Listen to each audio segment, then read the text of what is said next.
All right, so buckle up, because today we're diving headfirst into a huge debate about the future of education in America. Sounds intriguing. What have we got? Oh, well, we've got this article, and let me tell you, it pulls no punches.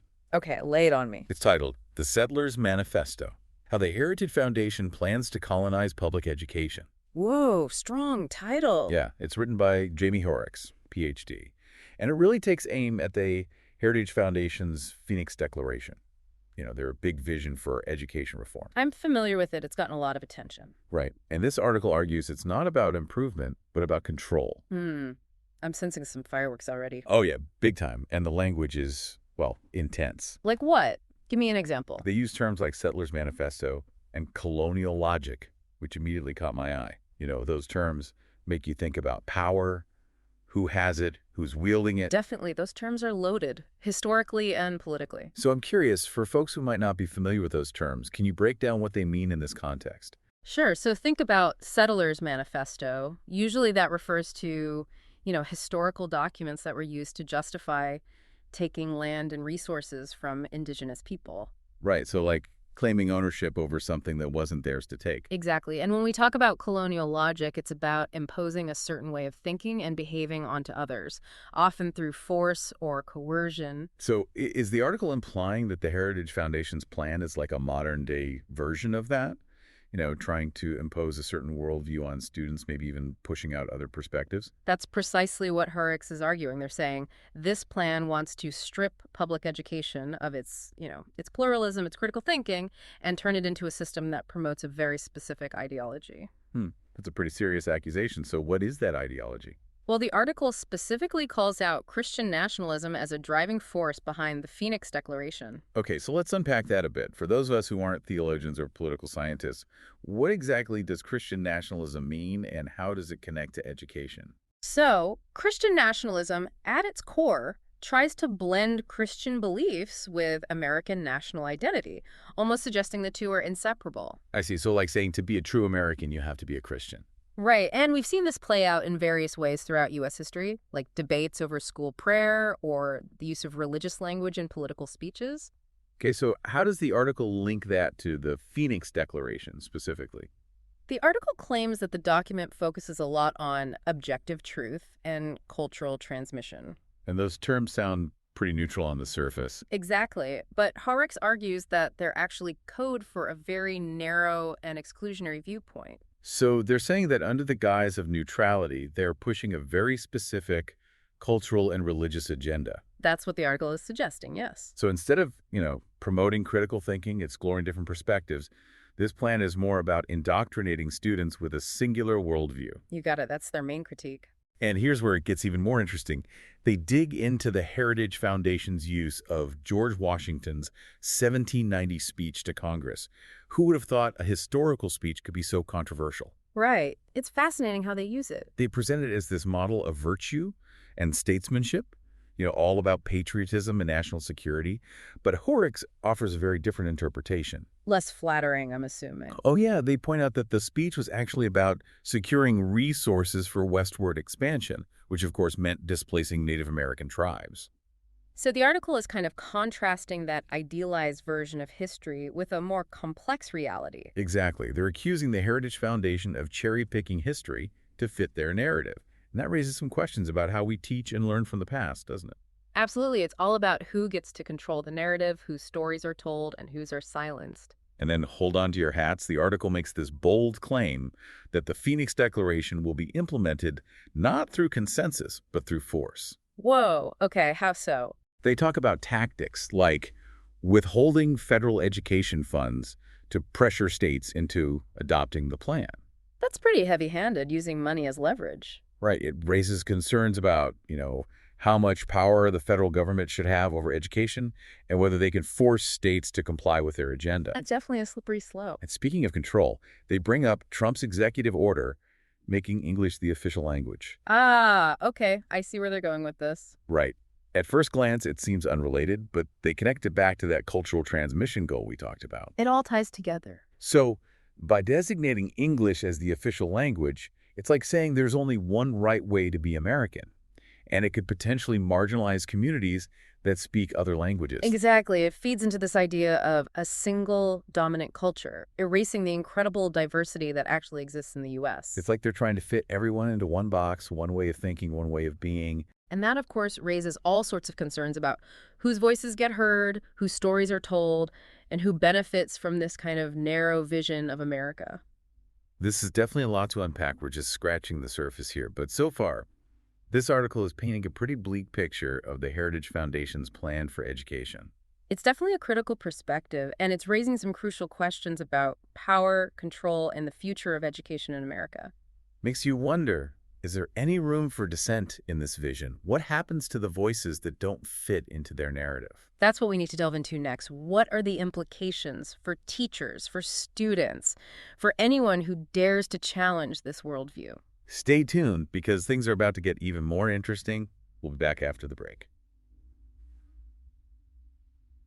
Welcome back to our deep dive. So in the last part, we were talking about how this article really criticizes the Heritage Foundation's education plan.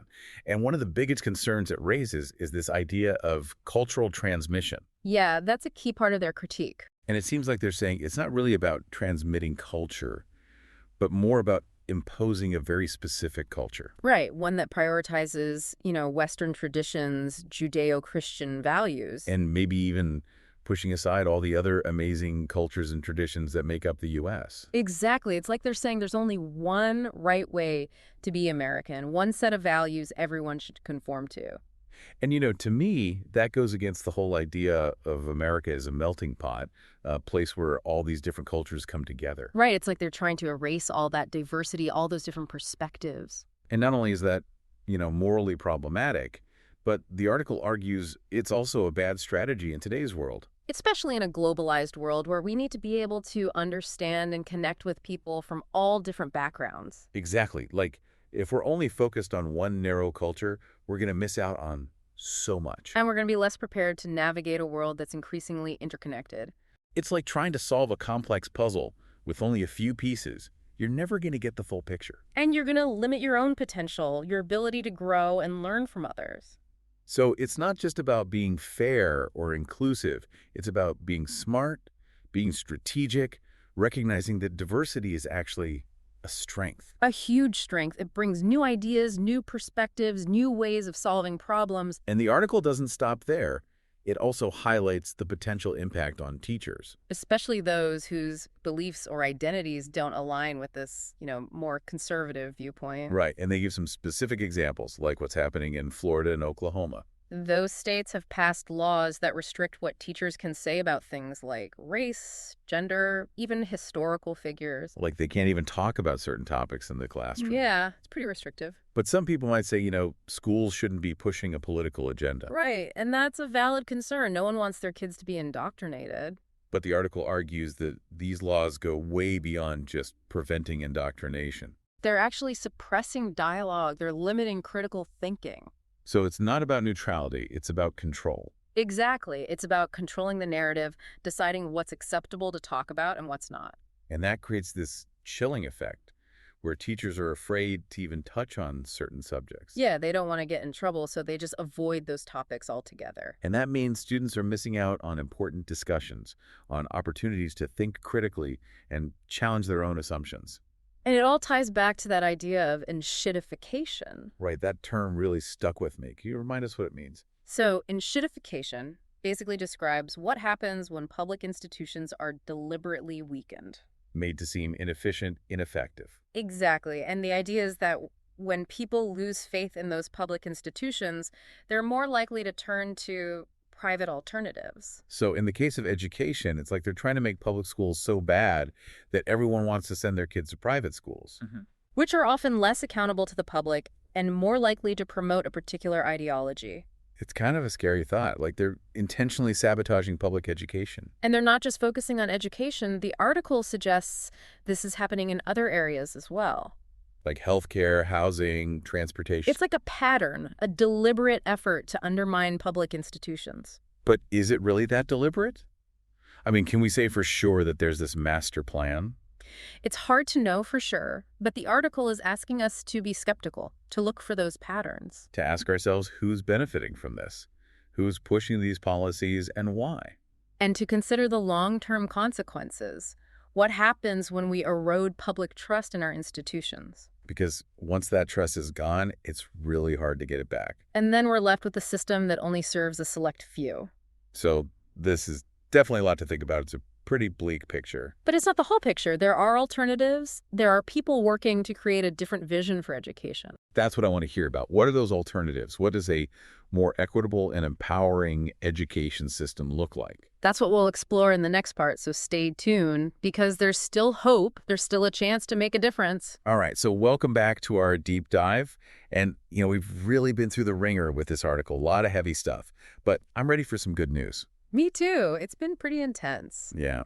So let's shift gears a bit and talk about what alternatives are out there. Because if this vision for education is so problematic, what else can we do? Well, that's what keeps me going, honestly. There's no one magic solution, but there are so many amazing people working on this, coming up with new approaches, trying to make things better. That's good to hear. So what are some of these alternatives? Like, what makes them different? One of the biggest shifts is towards student-centered learning, instead of that one-size-fits-all approach. Like everyone memorizing the same facts, taking the same tests. Yeah, exactly. That doesn't work for everyone. So this is about focusing on individual needs, learning styles, what makes each student tick. So more personalized learning. Right. And it's about giving students agency, choice. Like, imagine a classroom where kids get to ask questions, explore their passions, even have a say in what they're learning. Wow, that's a far cry from the sit down, be quiet, and listen. Classrooms a lot of us grew up in. It is. It's about empowering students, making them active participants in their own education. I love that. So it's not just about what they're learning, but how they're learning. Exactly. And that goes hand in hand with another important principle, culturally responsive teaching. Okay, I've heard that term before, but can you break down for me? Sure. It basically means recognizing and valuing the diverse backgrounds and experiences that students bring to the table. Like instead of trying to fit everyone into one mold. Right. It's about celebrating those differences, making sure everyone feels seen and heard. So it's a direct counter to that cultural transmission idea we talked about, where they're trying to impose one dominant culture. Absolutely. It's the opposite. It's about embracing diversity, creating a space where everyone feels like they belong. I bet that's especially important for kids who, haven't always felt represented in traditional classrooms. Oh, absolutely. It can be transformative for those students, feeling like their culture, their identity is valued. So student-centered learning, culturally responsive teaching. What else are these alternative models focusing on? Well, another big one is critical thinking and problem solving. Those are essential skills for navigating, the real world. Especially with all the information overload we're facing these days. Right. You got to be able to filter through all that noise, figure out what's reliable, what's biased, what's just plain wrong. Fake news, conspiracy theories, it's everywhere. So these models are teaching kids how to think critically, how to analyze information, how to approach problems from different angles. So it's not just about memorizing facts. It's about learning how to think for yourself. Exactly. And that's what's going to help them succeed, not just in school, but in life. Okay, so I'm sold on the principles, but I'm curious about the practical side. Are there any specific examples of these models in action? Oh, tons. Like project-based learning is a great one. What's that? Basically, students work on real-world projects, applying what they're learning to solve actual problems. So instead of just reading about something in a textbook, they're actually doing it. Yeah, and that makes it way more engaging, more relevant to their lives. I bet it does. What else? There's also place-based education, which uses the local community as a learning environment. Oh, like field trips and stuff. Kind of, but it's more than that. It's about connecting learning to the student's own surroundings, using the community as a living classroom. That's cool. So they might be learning about history by studying local landmarks? Or about science by exploring a nearby park. Exactly. It brings those subjects to life, makes them more meaningful. I love that. Any other examples? Democratic education is another one that's gaining popularity. Democratic education. What's that? It's basically about giving students a voice in how the school is run, making decisions about policies, curriculum, even the budget. So they're not just learning about democracy, they're living it. Precisely. It empowers them to be active participants, to shape their own learning environment. That's amazing. I wish my school had been like that. Yeah, it's a powerful model, and it's just one example of the amazing things happening in education right now. Okay, so after all the doom and gloom of that article, It's so refreshing to hear about these positive alternatives. It gives me hope. It shows that there's another way, a better way to educate our kids. Not about control, but about empowerment. Right, not about uniformity, but about celebrating diversity. And not about memorizing facts, but about learning how to think for yourself. Exactly, and that's what's going to create a better future for all of us. So what can our listeners do? How can they get involved and support this vision for education? First of all, stay informed, do your research, learn about these different models, visit schools that are doing innovative things. Yeah, and talk to people, share what you're learning, raise awareness. Support organizations that are fighting for better education policies, volunteer in your local schools, be an advocate. And most importantly, don't give up hope. Right, because the future of education is not set in stone, it's something we create together. By making our voices heard, by demanding better, by supporting those who are working towards a more just and equitable education system. Exactly, and that's a fight worth fighting. Well, I don't know about you, but I'm feeling a lot more optimistic after hearing about these alternatives, so thank you for that. My pleasure. It's always inspiring to talk about the possibilities. And thanks to all of you for joining us on this deep dive. It's been quite a journey. It has, but remember, knowledge is power, so keep those minds sharp. And never stop questioning, never stop learning, never stop fighting for a better world.